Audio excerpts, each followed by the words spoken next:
গরমের কারণে যদি দেখো যে তোমার মুখও খুব কালো হয়ে গেছে বা মুখে ট্যান পড়ে গেছে, সেই ক্ষেত্রে শুধু ফেস ওয়াশই যথেষ্ট নয়। একটা বাটির মধ্যে আমার মতো নিয়ে নাও 2 চামচ বেসন। বেসনের থেকে ভালো ক্লিনজার আর কিছু হতেই পারে না। তার মধ্যে অ্যাড করো হাফ চামচ হলুদ গুঁড়ো, তোমরা যে কোনো হলুদ গুঁড়ো এখানে ব্যবহার করতে পারো।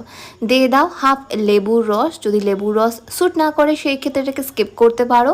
দাও সামান্য একটুখানি কোকোনাট অয়েল মানে নারকেলের তেল, আর পরিমাণ মতো র মিল্ক মানে কাঁচা দুধ দিয়ে এটাকে খুব ভালো করে মিক্স করে ফেলো।